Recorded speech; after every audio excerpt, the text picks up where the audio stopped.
Hello students, myself doctor Ramji Das Rathore. मैं आप सभी का मेरे यूट्यूब चैनल कॉमर्स गुरु राठौर सर पर स्वागत करता हूं। आज हम लेखांकन के महत्वपूर्ण शब्दों की परिभाषाओं को समझेंगे जो कि काफ़ी महत्वपूर्ण है और एक कॉमर्स के स्टूडेंट्स को इन सभी टर्म्स को बेहतर तरीके से जानना आवश्यक है। तो आप सभी इस वीडियो को अंत तक ज़रूर देखें और साथ ही अपने जो फ्रेंड्स स्टूडेंट्स हैं जिनके पास कॉमर्स है उनको भी इस वीडियो को निश्चित तौर पर शेयर करें। चलिए हम क्लास को प्रारंभ करते हैं। लेखांकन के महत्वपूर्ण शब्दों की परिभाषा समझाइए। तो various definitions of accounting words, तो वो कौन कौन से हैं, चलिए हम उनको जानने का प्रयास करते हैं। तो निम्नलिखित शब्दों का स्पष्टीकरण ज्ञात हो जाने पर पुस्तक पालन व लेखा कर्म विषय को समझने में सरलता होती है, क्योंकि हम समझना चाहते हैं कि लेखा कर्म क्या है, बुक कीपिंग क्या है, अकाउंटेंसी क्या है। तो इन सारी बातों को जब हम जानना चाहते हैं तो हमको कुछ टर्मिनोलॉजी का ज्ञान होना चाहिए। तो उसमें सबसे पहला जो बिंदु है वह है हमारे लिए सौदा, जिसे हम बोलते हैं ट्रांजैक्शन, क्योंकि बिना सौदे के हम किसी भी काम को आगे नहीं बढ़ा सकते हैं। तो चलिए इसी के साथ हम शुरुआत करते हैं। तो पहला है हमारे पास वर्ड, वो क्या है, वह है हमारे पास ट्रांजैक्शन, जिसे हम बोलेंगे सौदा। तो किसी वस्तु के क्रय विक्रय यानी परचेज एंड सेल, विनिमय, एक्सचेंज या लेन देन को सौदा या व्यवहार कहा जाता है। उसको हम सौदा या व्यवहार ट्रांजैक्शन कहेंगे। जब हम किसी वस्तु का क्रय विक्रय कर रहे हों, उसको विनिमय एक्सचेंज कर रहे हों या उसका लेन देन कर रहे हैं। याद रखना है कि जो सौदा है ट्रांजैक्शन, तो ट्रांजैक्शन आपका कैश हो सकता है, नगद हो सकता है या वो उधार हो सकता है। ठीक, एक बात, नगद या उधार दोनों भी हो सकता है, क्योंकि आधा पेमेंट आप अभी कर सकते हैं, आधे पेमेंट को आप होल्ड कर सकते हैं या कोई और परसेंटेज आपके साथ हो सकता है। तो सौदे के बारे में आपको याद रखना है कि ये क्रय विक्रय, विनिमय, लेन देन किसी वस्तु का जब हम करते हैं तो उसे हम सौदा कहेंगे, और ये नगद, उधार अथवा दोनों हो सकता है।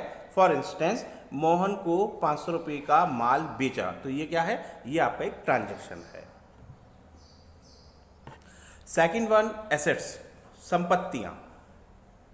तो संपत्तियों में वे सब वस्तुएं आती हैं जो स्थायी या अस्थायी रूप से बहुत समय तक व्यापार को चलाने एवं लाभ के लिए प्रयोग की जाती हैं। यानी कोई भी वस्तु है जो आप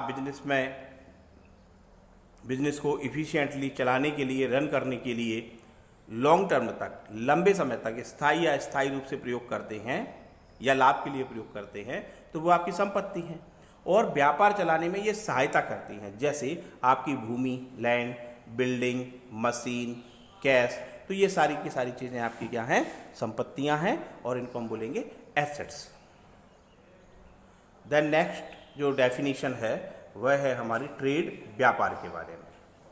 तो ट्रेड या व्यापार जिसे हम कहेंगे, तो कोई भी काम जो कि लाभ के लिए किया जाए व्यापार कहलाता है। यानी आप कोई भी काम कर रहे हैं और उसका मोटो क्या है, टू अर्न प्रॉफिट, तो उसको हम क्या कहेंगे, व्यापार कहेंगे, बिजनेस कहेंगे। लेकिन यहाँ पर ये समझ लेना बहुत महत्वपूर्ण है कि काम को शुरू करते समय, आप कोई भी काम जब प्रारंभ करते हैं, स्टार्ट करते हैं, तो शुरू करते समय लाभ की इच्छा तो होती है, उसके फल में यानी रिजल्ट में आपका लाभ या हानि कुछ भी हो सकता है। तो देखिए, बिजनेस अनसर्टेन है, अनिश्चित है।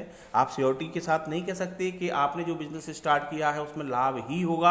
आपको लाभ भी हो सकता है और हानि भी हो सकती है। चाहते तो हैं हम कि लाभ हो। तो कोई भी काम जो व्यापार आप कर रहे हैं, कोई भी काम जो लाभ कमाने के उद्देश्य से किया जा रहा है, तो उसको हम क्या कहेंगे, बिजनेस, व्यापार। द नेक्स्ट वन, कैपिटल, पूंजी। तो कैपिटल, पूंजी, उस धनराशि या माल को आप पूंजी कहेंगे जिससे व्यापार का स्वामी व्यवसाय में लगाता है। तो जो भी आपने पैसा या गुड्स या एसेट्स आपने बिजनेस में इंस्टॉल की है, जिससे आप अपने व्यापार को प्रारंभ कर रहे हैं, वह आपकी क्या है, पूंजी या कैपिटल कहलाती है। और यहाँ एक बात और याद रखिएगा कि कैपिटल अकाउंट आपका पर्सनल अकाउंट है, रिप्रेजेंटेटिव पर्सनल अकाउंट। इसी टाइप से व्यापारी का दूसरा जो अकाउंट होता है वो होता है ड्राइंग अकाउंट। तो जब व्यापार का स्वामी अपने प्रयोग के लिए सेल्फ यूज जो माल, गुड्स या कैश व्यापार से निकालता है उसको हम क्या कहते हैं, उसे हम आहरण या ड्राइंग्स कहते हैं। तो ये कैपिटल अकाउंट और ड्राइंग अकाउंट ये दोनों की दोनों आपके रिप्रेजेंटेटिव पर्सनल अकाउंट हैं बिजनेसमैन के। तो इसको आपको याद रखना है। इसके बाद हम अगले टॉप पॉइंट पर चर्चा करेंगे।